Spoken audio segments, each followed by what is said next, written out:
Welcome, everybody. This is Buck Joffrey, and today's podcast will be a little bit different because I am running the same podcast on two different shows. One is Well Formula Podcast, and one is Consensus Network. Now, I know some of you listen to both, but there are a number who don't, and I think this is just this show is just something that I think is so applicable to both sides that I've decided that we're just going to run it on both. So but before we begin all of that, I want to go through just a few things. By the time this airs, of course, the event in Scottsdale will be over. I have not been there yet because it hasn't happened, but I hope it was a great event. And for those of you who came out, thank you very much, and it was nice to meet you. I also want to point out just the standard stuff. If you are interested in learning more and getting some resources about investing, go to wealthformula.com. You can get a free book on 7 Secrets of Eternal Wealth from me, and also my friend and fellow investor George Newberry gives away his book called Burn Zones, which is a book about his big rise and fall from grace as a huge, big-time real estate investor. So check that out. There's lots of other good resources there. And by the way, on Consensus Network as well, if you're interested in Bitcoin, potentially getting involved, opening up an account, there's some tutorials there as well, and that's on consensusnetwork.io. Now, let's get on with the show today. As an introduction, hopefully you know by now, if you've been listening to my shows, that I'm a surgeon by training, okay? I'm a retired surgeon, but I am a surgeon. And I started out actually as a neurosurgeon. And that basically, for those of you who don't know, that is the surgery of the brain and spine. Then, after a couple of years, I fled to a specialty where I could operate on the head and neck without the brain. Why? Well, I love neuroscience, but frankly, I found the brain itself to be kind of a pain in the ass. When the brain gets injured, for example, you can't wait until the morning to fix the problem, so you're up all the time, and that is a problem for someone who does not like being woken up in the middle of the night, and someone who actually enjoys having a little bit of a life. For my neurosurgery friends, I'm sorry I said that. I know there's at least a couple of you out there listening, but I couldn't deal with it. And for those of you who stuck with it, hats off to you, my friend. You deserve every penny you make because you usually do well as well. Anyway, after finishing my last night-intensive surgical residency, I did a fellowship year in cosmetics because no one ever needs emergency cosmetic surgery. And by the time I was done with all of this training, I was 34 years old. 34 years old. And now I'm retired from surgery and medicine of any kind, and I'm 45. In fact, I haven't seen a patient in 2 years. Imagine that.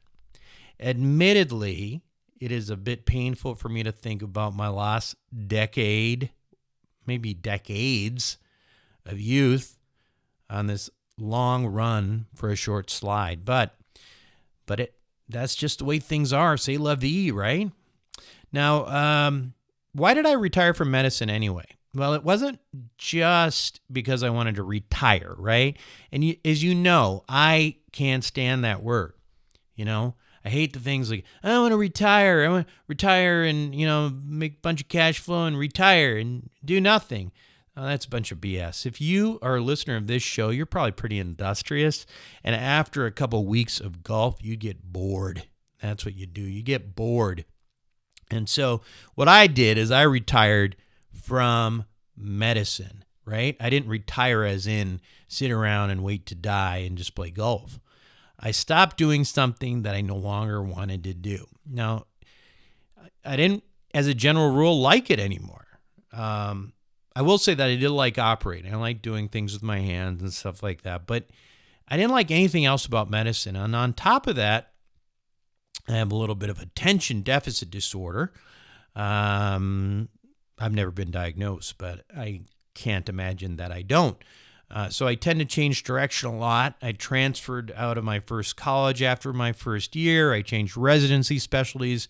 After 2 years, I quit, or more, maybe I got fired from my first job after 8 months, and then I quit medicine altogether in less than a decade after completing years and years of training. The only thing that has lasted for over 10 years in my life is my marriage, and I'm going to stick with that one for sure.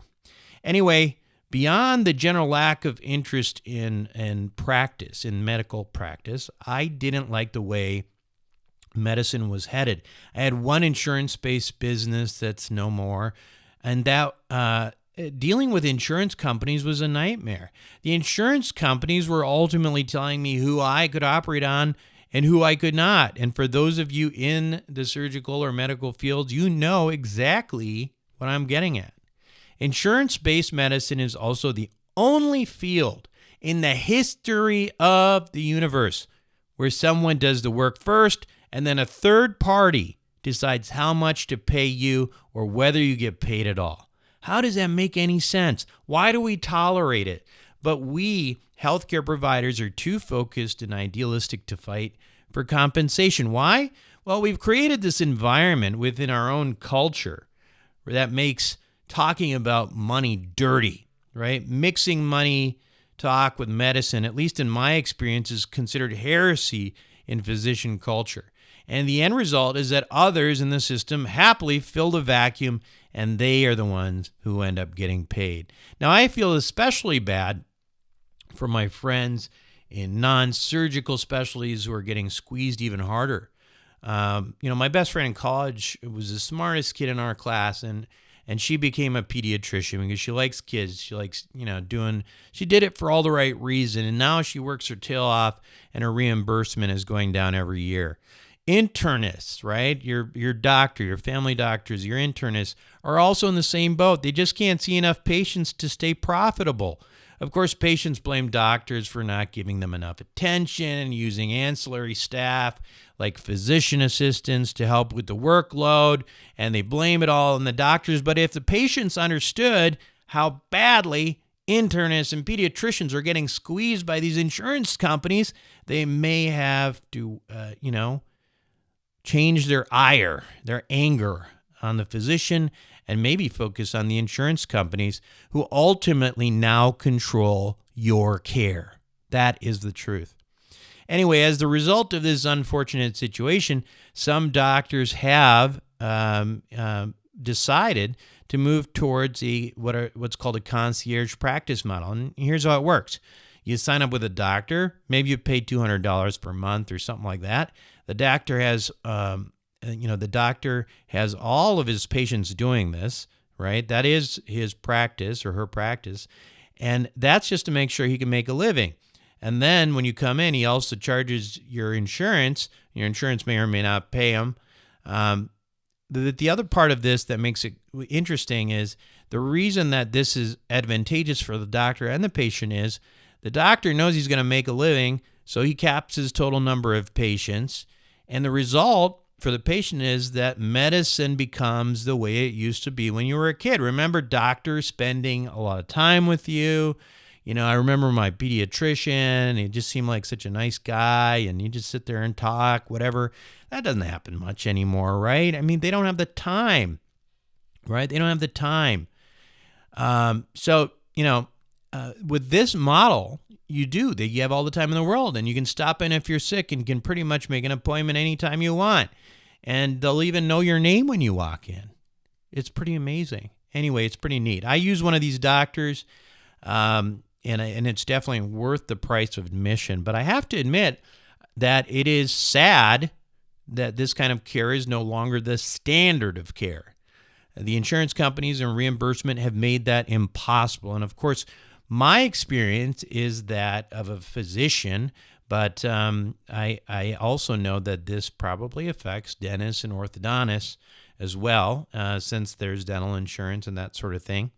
And I have also met a number of dentists and orthodontists through our accredited investor club. By the way, if you are not part of Investor Club, that is where the magic happens. So go to wealthformula.com and make sure you sign up for Investor Club if you are an accredited investor. What makes you accredited?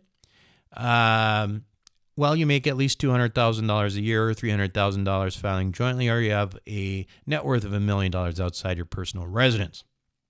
Anyway, do that. Go to wealthformula.com because that's where the magic happens. That's where we take all this theory and we turn it into action. Now, going back to my story about the dentists and orthodontists, I will say this too. Dentists and orthodontists are a lot more business savvy than us doctors as a general rule. And I can tell you that I know that some of you out there, I know some of you are absolutely killing it. And some of you are selling your practices for tens of millions of dollars. Good for you. So anyway, it came as no surprise then because of the savviness of the dental industry in terms of business that I learned about a blockchain project a while back called Dentacoin, which has gotten a lot of very positive feedback from the dental community around the world. Now, this is a project that combines both healthcare and cryptocurrency and may actually be applicable to a host of other fields as well. Now, whether you're interested in blockchain technology or not, you will find this interview with the co-founder of Dentacoin absolutely fascinating. It is a sign of things to come in the new world financial paradigm, and we will have this fascinating interview right after these messages. Welcome back to the show, everyone. Today, my guest is Jeremiah Grunzeba. Right? Grunzeba. He was an early entrant into the blockchain scene, immersed within the peer-to-peer technology for about 8 years. He has been a contributor to Ethereum, Wave, Zcash, Uport, Status, mToken, Byteball, and he is a strong believer in decentralization and transparency. The reason we have him on today is to talk about a particularly interesting project, I think, probably to a number of you out there, because we do have a lot of healthcare people with us, and it's called Dentacoin. And Jeremiah, welcome, and thank you for being on the show. Thank you very much for having me here. I'm very happy to join the show, and yeah. Good. So you're, where are you right now? Are you in Germany? No, at the moment I'm traveling. Actually, I'm travel to Varna. Okay. Because we have an office there. And that's Bulgaria? It's in Bulgaria, exactly, in Eastern Europe. Okay, got it. Yeah, I'm shortly going back to London and then to Germany. Got it. Yep. Got it. So tell us, so you've been involved, it looks like, in peer-to-peer technology for about 8 years. How'd you get interested? I mean, you look like a pretty young guy, so you started pretty early. Yeah, well, I got interested pretty early as I discovered the technological invention of Bitcoin. And I didn't took it too serious in the beginning. I was just curious about what was happening there. Pretty soon read the white paper, which was absolutely fascinating for me. Mm-hmm. And I sort of hoped that there might be something around this once. Yeah. And then at some point I realized, oh, this is actually getting somewhere. And at this point I started thinking with friends also, and what could be built around such a technology. Yeah. So what year did you discover Bitcoin? Well, it's just I was in the news back then. I'm generally interested in cryptocurrency, and I mean in cryptography, and yeah, well, Bitcoin was just it was completely new. I mean, we had internet money before, but it was just not reliable at all. And so it promised to be the first reliable money. So this was, when did you get in? When did you discover it? Was that like 2012, 13, or were you there right at the beginning? No, it was right at the beginning. It was around, I guess, 2000. I'm not sure. Probably exactly 2009, right? It was 2009 was the white paper, and Well, interesting. So then, of course, you ultimately ended up co-founding this project called Dentacoin. But how did you discover the problem, and what exactly the problem is it that your project aims to address? So the whole idea about this project came to live when I talked to Professor Dimitrakiv, which I reached, and he's in dentistry. Actually, he's a professor from Varna whom I met on one conference, and he was we were talking about this whole health sector and the need or potential need for blockchain in there. Mm-hmm. And then we talked about ideas like decentralized data, like the data for patients that are not stored decentralized or not stored securely or not stored digitally at all at the moment in many countries. And so we started talking about around this topic, and then we involved some kind of a concept, an idea. So what was it specifically that you thought, well, here's a problem that we can potentially solve with this project called Dentacoin? So I guess in part is maybe that, I mean, that kind of goes into what exactly Dentacoin does. Yes, it actually evolved to a way bigger thing after all. So what we are, our main focus at the moment is that we actually want to create some potential system change, you could even say, where we try to build tools that enable the dentists to be incentivized by keeping the patient healthy. So that's to sum it up. What it especially means is that at the moment it's not only in dentistry but in the health system in general. A certain problem is that you actually make more money as a doctor when you keep when you don't do the everlasting long and best job in general, but if the patient is in need of coming back. This is this is just in the nature of the system, because if the patients are not coming to your office, then you don't make money. So it's somehow strangely incentivized to keep patients somehow sick, which is not the intent of the doctors, of course. That's somehow a strange economic problem that exists. Okay, so that's the problem that you identified. So how does Dentacoin in particular address that problem? How do you see this, addressing the? I mean, it's a concept basically of promoting preventive care, but also putting the patients and the dentists in particular in alignment with the idea that we want to prevent problems, but at the same time not then penalize a provider because they've done such a good job that they're going to end up broke. So how does Dentacoin do that? Well, first of all, I think it's important to realize that we actually can't go there on the moral path or something. We cannot persuade someone to act differently and make less money after all. So it will only work if you somehow incentivize, as I said, as a doctor and as a patient to change the system. So the thing is that what we build several tools, but the main tool is our so-called Dentacoin assurance.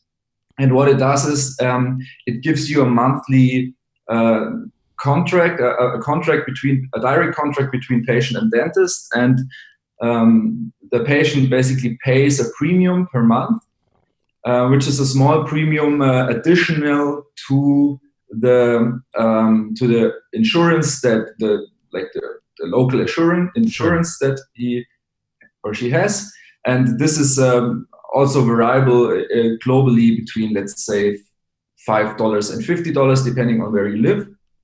And this additional premium sums up for the dentist. It is a stable income, a reliable income that comes every month, no matter if you're sick or healthy as a patient. And on the other hand, in the contract, the dentist promises to treat you in any case with no further costs, except some very rare or limited situations which are legally in the contract. But in general, it's like you are not paying anything additional as a patient, and the dentist will treat you if you get sick. And I say if, because the main advantage of this concept is that the dentist is economically incentivized to keep you healthy, to do one proper treatment if it's even needed, and then and then even like informs you about what about hygiene, how should you brush your teeth in a way that they really don't get worse, and also about other influences there. So the dentist really gets into the role of keeping you healthy, and that's the idea, basically. Yeah, I think in the U.S. we have a little bit of a model that we see a lot, particularly where I live in Santa Barbara, where they call it concierge medicine, right? And I don't know if you know about this model, but effectively what it is these doctors in certain areas, the reimbursement is not does not necessarily put their interest in alignment with patients. In other words, they have to see so many patients so fast that they can't possibly provide quality care. And they're doing that just so that they can be profitable and actually make a living. So in concierge care, basically what they're doing is, you pay a certain amount of fiat per month, and that fiat currency effectively allows the doctor to then have less patients. They have a fixed amount of money coming in, and then therefore they can take less patients, and then everybody and pay more attention to patients and keep them happier. So fundamentally, it sounds like the concept is somewhat similar to concierge medicine, or am I missing something? Yeah, it's pretty close. I think one difference is that this all lives in the blockchain. So we are not using a fiat currency, but we actually storing your contract encrypted in the Ethereum blockchain. And the contract is not only the signed PDF paper contract that you actually signed with your dentist as a patient, or the other way around, but also the money handling, right? The logic behind it. That means that the payment handling, that means that the contract checks if you actually paid your premium every month and so on, and holds the contract in the blockchain. Yeah. So let me ask you this. So, one of the things that we, always like to kind of explore is why, if you have a model right now, presumably with, that exists in concierge medicine, and, and just, for me and my doctor, that I go to, it's just an automatic payment off my credit card. Why do you need a blockchain to do that? Or why is it helpful? You know what I mean? Like what is the value add of blockchain in this scenario? Yeah. So first of all, blockchain is just a database, right? It's a database that has certain pros and cons. And it's very expensive, it's very slow, but it's very reliable. So in cases that you want 100% reliability and not trust some external parties, you will probably go with a blockchain database. So in all our projects, I only mentioned the assurance so far, but actually we have some more tools that I might mention later. But in all of those projects, data is sensitive, and you probably don't want to rely on an external source. And most importantly for us, I think, is because of the different tools that we have and the different tools that we offer to patients and dentists, we want to create some connection between these tools. So we don't only offer this assurance, we offer a review platform where you can write reviews for your doctor, which is not a new thing. The thing is that with handling private keys, we can make this reviews trustful. That means you will know that as a dentist that this is actually a real review, and you will know as a patient that there are actually no fake reviews in the system.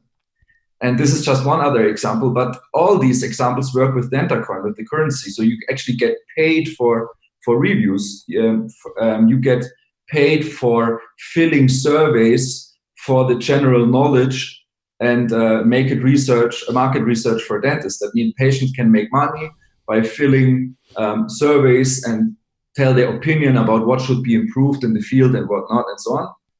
And all these tools are somehow bundled. So we approach dentists and say, here we have this bunch of tools. They are all Dentacoin related. So please check them out. Please give them to your patients, and they might use it in this environment. And then they can earn and send and spend Dentacoin, which which economically perspective from our side means that now we have a circle of usage for this currency.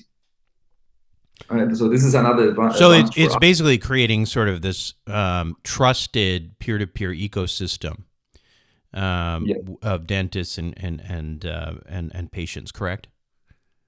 Yes, exactly. And so trust less in that regard. So so let me ask you this: in terms of so as I mentioned before, I actually have a lot of dentists who listen to my show, Wealth Formula podcast in particular, and they might be wondering right now, well, first of all, where are you? Are you only in Europe right now, or is this something that's in the United States as well? Yeah, absolutely. It's globally. We are like in the United States, we are in India, we are in China, we are basically everywhere. The thing is, when I come back to this assurance contract, we make a sample contract for literally every country, adapting to the specifics there. And then when we are at the moment we are in a beta state. That means we have a first version running now, and we will introduce that in March when we are at the big dental conference in Cologne in Germany. And what you can basically do then is go to the website. Get registered there, and then get such a sample contract, pre-fill it, and send it to your patients. At this point, they don't have to do much. They just get the contract. You probably introduce the whole thing in your office, and then you get going. And it's not limited to any country because it's in the blockchain. The next question I would have if I was a dentist in here is, okay, so now we've got this. If I'm getting paid in Dentacoin, why would I want to be getting paid in a token that has significant volatility, as opposed to getting paid in fiat? What's the argument there for a dentist? Well, it has pros and cons, I would say. Of course, as you just said, the con is that you actually have a pretty volatile medium of exchange there. And then it's also a medium of exchange, so you need to exchange it to fiat back probably in the first time especially. On the other hand, you're somehow, first of all, you can exchange it at any point. We have exchanges all over the world where you can easily exchange it immediately to fiat money again. And the other thing is that you might not do that and might speculate that just a few other dentists are joining the movement because you believe in us, or you think that might be a thing and you want to use that for your clinic or office. And as we see more and more dentists joining us, even now after the first year, it might be that someday it actually gets more stable because network effect sets in, and then it's not just any random token. Like 99% of these tokens don't actually have any use case, or not a real one at least. But it actually gets real business, and if this currency per se gets a real business, then what we call the network effect sets in, and that means it just rises in value over time. And then at this point, you can see it as just some kind of investment. Actually, it's like holding shares in the project, or less in us as developers, but more in this project as a movement, let's say. Yeah. Right? Yeah. No, and I get it. And I think I think just for clarification, I think like, the way that you mention it is very useful. So first of all, if you're getting paid in Dentacoin, presumably the amount of one question would be, is a patient paying? Okay, they're paying in Dentacoin, but is the amount that they are paying per month or whatever it is it a certain amount of Dentacoin, or is it a certain amount of fiat pegged to Dentacoin? Good question. It's like at the first, it's bound to the dollar, basically. Okay. That means you have a stable value, because we know that it's volatile, and we can't handle to fix the prices in Dentacoin at the moment.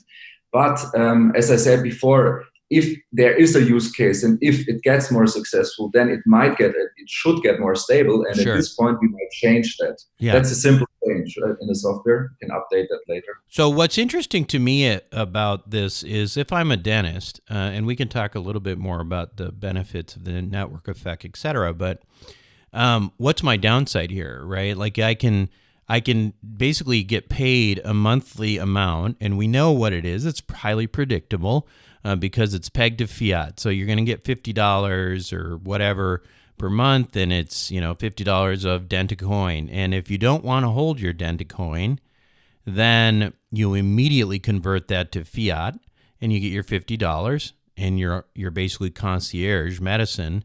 And if you are feeling and you start to believe in the project more, maybe you say, okay, well, maybe half of it I'll turn to fiat so I can make sure I pay my bills, and the other half I'll hold in Dentacoin and see if this network effect takes off, and all of a sudden I have a tremendous opportunity for upside. Is that the way some of the dentists are approaching this? Yes, they do. And it's not only, they are not only approaching it via this assurance, but they are actually using the feedback system and create like a connection to their patient within. It's like you said, it's a trustless relationship between patient, and that's what we finally eventually like to achieve, is that you actually get some more trustful connection to your dentist or your patient again, which is like this ideal that the doctor knows you. Right, so that's why we're creating these trustless tools, because it makes it very easy actually to trust each other again. It sounds paradox, but that's right. Kind of the idea. Let's talk about what happens when the value of Dentacoin goes up and down, because right now, obviously, you're talking about $50 of Dentacoin. So even if Dentacoin goes up by 1,000x, which who knows? It was up about at least 100x from where it is right now, right? But if it goes up in value, what does that actually mean to somebody who's using the token? So from a use standpoint, you're still pegged to fiat, right? So is it really more just the added benefit of having something that can appreciate? Because from the standpoint of the users, it seems like, at least initially, there really is no, you're always going to peg to fiat anyway. So what's the additional advantage or disadvantage of it being cryptocurrency? So the advantage is actually more being the blockchain system behind it that the tools are using, and less the currency itself. Yeah. So if it's like, it's just money, right? In our case, it's just money. It's not money it's money for this kind of movement or project. So as long as the project makes sense and you're using the tools and you're inside this kind of environment, then this money makes sense per se. But I think the value of Dentacoin can only rise in the long term with the success of the project. And with project, I mean with the success of these tools that we actually offer. So if like this year will be very interesting for us because we are approaching much more dentists actively. At the last year, we were just waiting and they were coming, but of course only some. And now we're actually actively approaching them. And so if this spreads, which is our goal, then this money, this strange cryptocurrency, will rise in value just as a share of a company. And if it does so, then this is your extra benefit. But besides that, it's just money, and it's meant to be a currency like dollar, euro, and so on. Right. So how big is the network of dentists right now? We have like 4,000 dentists in the environment that are approached us, and we have I don't know the actual latest number now. Let me just check it just a second. But we have several actually using it already, and also clinics involved, interestingly, which is very interesting for us because those are chains who. Is that in the U.S. too? The chains and all that? We have just to say, yeah, we have also dentists in the US, and we are working there with Mobile Dent, for example, which is a change. I just get the latest number. Here we are. So around 80 dentists are actually accepting Dentacoin payments at the moment. That's also labs and suppliers, and they are all over the world. We actually have a map on our website which you can check out to see where they are and who they are and so on. Right. So these are the on the dentist side, and then on the other hand, we have we are approached by I was wrong. It was 1,800 roughly dentists and around 190,000 users in general. That means patients or other crypto interested party. Yeah, and for any given dentist, say you're out there listening right now, it doesn't mean you have to turn your entire practice into a Dentacoin practice, right? I mean, you can do this you can just be part of this network as an additional way to generate interest and revenue for your practice and treat them a certain way. Well, it's like I'm more from the technical side, as I'm the core developer there. So I see it as a bunch of apps that you actually get on a website. We have a hub. We call it Hub. It shows you, similar to a smartphone, different apps. One is the assurance that I mentioned before. One app is just your wallet, where you as a dentist see your income or see your balance, your Dentacoin balance. Another app is this review platform, and you can actually label this website with your brand and then share it with your patients. And this way you will make them use it. You can explain it easily and stuff. We really try to make it as easy as possible because we know that the whole crypto space it's in the beginning, and we urgently need solutions. For example, when we talk about the wallet, that are easy to use. Like if you only know what a credit card is and you don't know what a private key is, you should still be able to use it. Right. Tell me about the business funding and stuff. Were you guys? When was the ICO? What did the funding? Was it taken out in fiat? What were you hit significantly by the downswing in the crypto markets from the capitalization of your company? Yeah, well, if we talk about crypto economics, this crazy wild west, then it's like we were the pre-sale was in July last year. Right. The ICO was in October last year, and then we had towards the winter we had a steep uprise in the price, which was due to the general hype. And then we actually, and then it actually broke down afterwards, as with most of all coins. Yeah. And since then is pretty stable. We had a hack of one of our exchanges, which in last weeks, which dropped the price dramatically again. It's recovering. Right. So we are always around the 70th most valuable coin on. Well, I guess my question is more, when you guys raised capital through your ICO, did you move it to fiat at that point so that you could? Okay, no, we didn't. We actually hold it in Ether, because we were collecting Ether, Bitcoin, and so on, and we're holding in these currencies, and that's what we are spending for our development ever since. Obviously, that it's not as much at the moment, right? But at least we have the most amount we hold in Ether.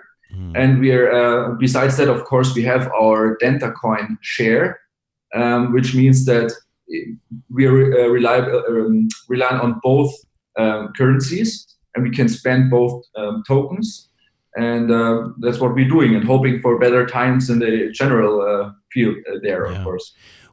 Tell me, I mean, we've talked about sort of the economics between the doctor and the patient and alignment there. We've talked about reviews.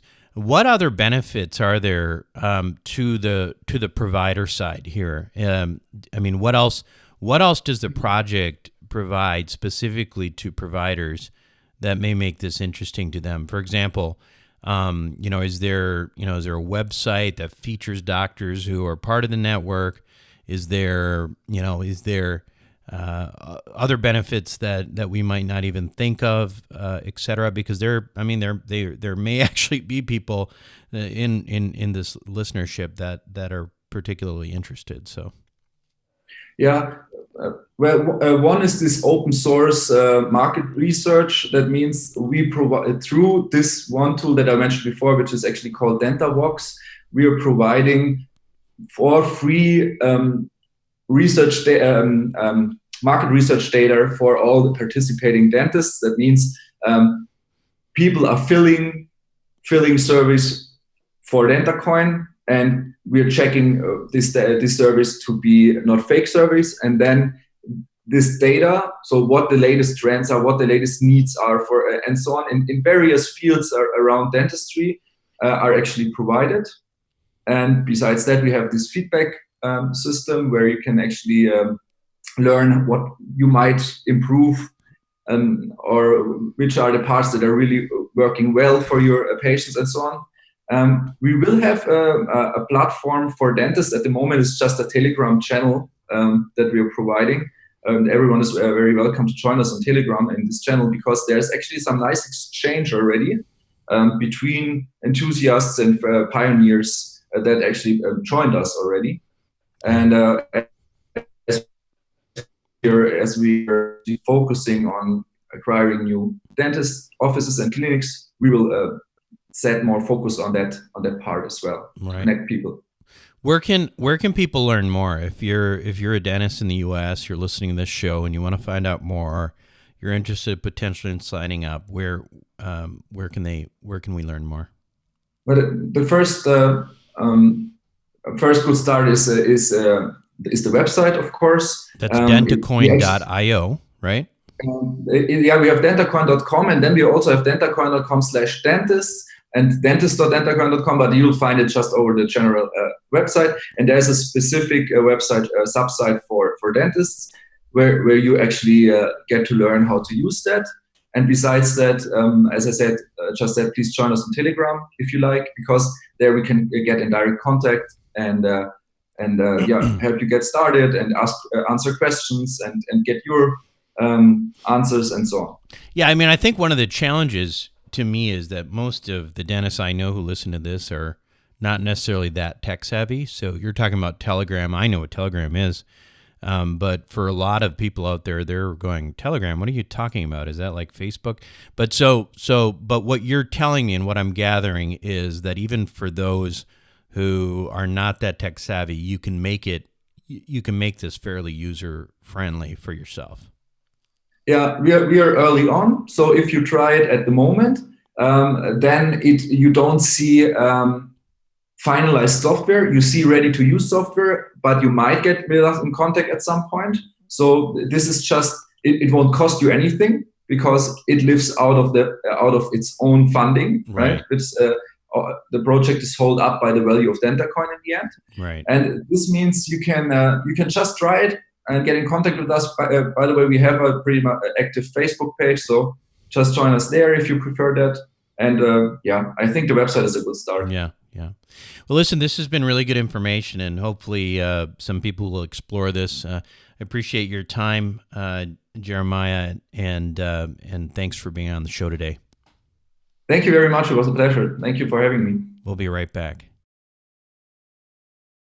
Welcome back to the show, everyone. I hope you enjoyed it. If I were a dentist, I'd definitely check this out. Think of it this way. The concierge aspect of the model is valuable in and of itself. We talked about that at the beginning. And if you don't care for the cryptocurrency part of it, immediately convert your crypto to dollars. And if you want to keep some crypto, maybe you keep, 5 cents for every dollar in crypto, you could see that go up by 100x. Who knows? Anyway, I like the idea, and it may be worth checking out. So, check out the website if you're a dentist. And hopefully they'll have something for doctors as well pretty soon. Now, let's talk about some things happening in the crypto space right now, since we are on the crypto, in the crypto topic. And I know the Wealth Formula listeners are not as into this as the Consensus Network people are. But let's talk about some stuff that may be interesting, some of the news. First, NASDAQ launched a real-time information on 2 new indices linked to the crypto asset market. The first is the Bitcoin Liquid Index, BLX, and the second is the Ethereum Liquid Index, which is called ELX. Both were incorporated into the NASDAQ platform on February 25th. So basically, it's sort of like the NASDAQ composite, and the end goal, of course, is to bolster mainstream adoption by fusing crypto assets into traditional entities like stock markets, etc. I think this is, again, long-term very bullish for the crypto space. I think it's exciting, so let's see how it goes. Another story I thought was interesting, Bitcoin, as much as people like to say nobody uses the Bitcoin, etc., Bitcoin surpassed PayPal in yearly transaction volumes in 2018. There are $1.3 trillion in transactions in Bitcoin last year, whereas with PayPal there was just over 500 billion. So if you don't think this is actually happening, there is some good proof for you. Another story we've been watching is the evolution of the Chicago Board of Option and Exchange and Van Eck Solid ETF, which a lot of people think is the one that will get approved by the SEC. I don't know if it will or not, honestly, but they were supposed to have a decision, and then the government shutdown delayed things. Now the new deadline for that is April 5th, and we'll just have to see what goes on with that. The other major thing that we're watching in the crypto space, and that could result in literally hundreds of millions of new users, is the release of Backed, BAAKT. This is a platform owned by the owners of the New York Stock Exchange. The Intercontinental Exchange is what owns the New York Stock Exchange. But they released Backed, which is a platform that is sort of institutional quality, and they have a partnership with Starbucks. And anyway, they're going to launch sometime this year. And I think this is going to be a big deal for cryptocurrency. But I think it's interesting that, they were initially going to launch in January, February, and now they're saying later in the year. Here's my take on that. I think what's going on is basically, they probably don't want to launch if there's going to be if there's a significant more amount of correction left. We're in a bear market in cryptocurrency right now. I think Bitcoin in particular is, it's still under $4,000. It went above 4, briefly came back down. I think it was like 3,600 last time I checked. A number of people have speculated that we have not yet reached capitulation, and that Bitcoin could see a drop.